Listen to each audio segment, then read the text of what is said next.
त्यांना ओवाळलं. राजे आता या महाराष्ट्राचे राजे झाले होते. घोषणा करण्यात आली. छत्रपती शिवाजीराजे स्तब्ध झाले. सारा गड शांत आहे. छत्रपती शिवाजीराजे उभा राहिले राजे. आणि समोर जेवढे म्हणून मावळे उपस्थित होते.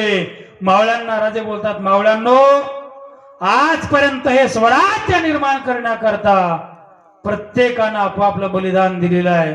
मावळ्यांनो, आज या महाराष्ट्राचा जाणता राजा छत्रपती शिवाजीराजे तुमच्या समोर उभा आहेत. मावळ्यांनो, तुम्हाला जे मागायची इच्छा असेल ते प्रत्येकानं मागून घ्यावं. पहिला मावळा राजांच्या समोर आला. राज, पुण्याचा परगणा माझ्या ताब्यात द्या. दुसऱ्या मावळाला, राज, शिवनेरीचा पट्टा माझ्या ताब्यात द्या. एखादा मावळ्याचा, राज, सुपा परगणा द्या. वेगवेगळ्या किल्ल्याची जबाबदारी वेगवेगळे मागत होते मावळे. कुणी यायचं, राजा, माझ्या मुलीचं लग्न आहे गड्या, हिरे माने सोनिक द्या, सोनं द्या, मोती द्या. दिलं जायचं. प्रत्येकाला राजे देत होते. देता देता राजांना आठवण आली, आज मला माझा तानाजी दिसत नाही, आज मला माझा हिसाजी दिसत नाही, आज मला माझे बाजीप्रभू देशपांडे दिसत नाहीत. प्रत्येकाचं नाव राजांनी घ्यावं आणि डोळ्यातून अश्रूला वाट द्यावी.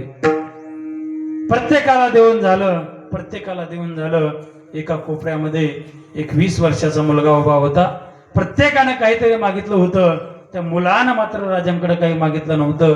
राजांची नजर गेली. बाळा समोर ये. थर थर थर थर कापत तो मुलगा राजांच्या समोर आला.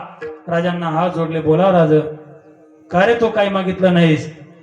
तो 20 वर्षाचा मुलगा बोलतोय, राज, मागण्याची इच्छा नाही बघा, मागण्याची इच्छा नाही. राजे बोलतात, नाही बाळा, मागावं लागेल तुला. तो मुलगा बोलतोय, राजा, मागण्याची इच्छा नाही. काय इच्छा नाही तुला? काय इच्छा नाही मागण्याची? त्या मुलाचे शब्द ऐका. तो मुलगा बोलतोय, राज, 350 वर्षानंतर राज, या महाराष्ट्राच्या राजगादीवरती तुम्हाला बसत असताना पाहण्याचं सौभाग्य राज या डोळ्याला मिळालं. याच्या पलीकडे काही मागायची इच्छा राहिली नाही. काय महाराज माणसं होती इतिहासातली, बरं का. अशी माणसं झाली या भूमीमध्ये का भूमीची ताकद असेल महाराज. तो मुलगा बोलतोय, राजा, तुम्हाला आसनावरती, सिंहासनावरती बसत असताना पाहण्याचं सौभाग्य मिळालं, याच्या पलीकडे काही दुसरं नको. तरी सुद्धा तो, बरं का, राजे मुलाला बोलतात, नाही बाळा, आज तुला मागावं लागेल, तुला मागावं लागेल. तो मुलगा बोलतोय, राजा, मागण्याची इच्छा नाही बघा, परंतु तुम्ही देत असाल, फक्त एक द्या राजे, मला एक द्या राजे. काय द्या? तो मुलगा राजांना बोलतोय, राजा, या सिंहासनावरची चादर बदलण्याची सेवा या पामराला द्या, याच्या पलीकडे दुसरं काही नको.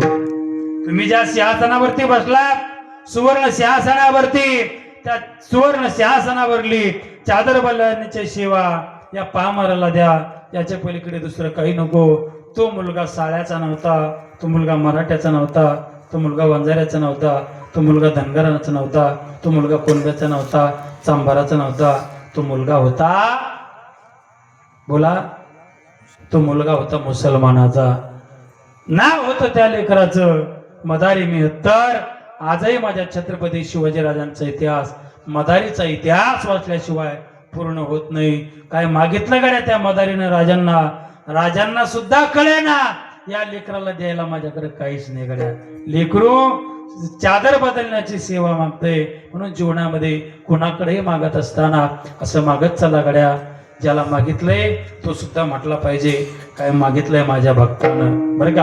18 पगड जातीचे मावळे माझ्या राजांनी एकत्र केले आणि हे स्वराज्य निर्माण केलं. 18 पगड जातीचे मावळे, फार मावळे नव्हते, मुठभरच मावळे माझ्या राजांकडे होते. मोठ्या भाऱ्या मावळे घेऊन लढला तो, दुश्मनांना भिडला. मोठ्या भाऱ्या मावळे घेऊन लढला तो, दुश्मनांना भिडला. अफजल खान काय त्यान सिंहाला बिफाडला. अफजल खान काय त्यान सिंहाला बिफाडला. करीत वंदन मी कुलदेवतेला, वीर शिवबा संभाजीराजा. माझ्या छत्रपती शिवाजीराजांनी 18 पगड जातीचे मावळे एकत्र केले आणि स्वराज्याचं हे तोरण बांधलं. आणि तुम्हा आम्हाला आज या देशामध्ये हिंदू म्हणून जीवन जगण्याचा अधिकार जो मिळाला हा फक्त छत्रपती शिवाजीराजांच्यामुळे, बरं का. म्हणून राजांच्याही जीवनामध्ये असे मावळे राजांनी प्राप्त केले. मागत असताना स्वराज्याच्या पलीकडे त्यांनी दुसरं काही मागितलं नाही. म्हणून आपल्याही जीवनामध्ये कधी कुणाकडे मागायचा योग जीवनामध्ये प्राप्त झाला, देवाच्या दारामध्ये गेल्याच्या नंतर प्रपंचाचं कधी मागायचं नाही आणि परमार्थाचं मागितल्याशिवाय राहायचं नाही. यथामतीचा अवकाश अभंगाच्या 2-3 चरणाचा भाव पाहण्याचा प्रयत्न केलाय. झालेली सेवा हनुमंतराच्या चरण गुरुराम गुरु सद्गुरु जोग महाराज सद्गुरु वैकुंठवासी विठ्ठल महाराज घुले बाबांच्या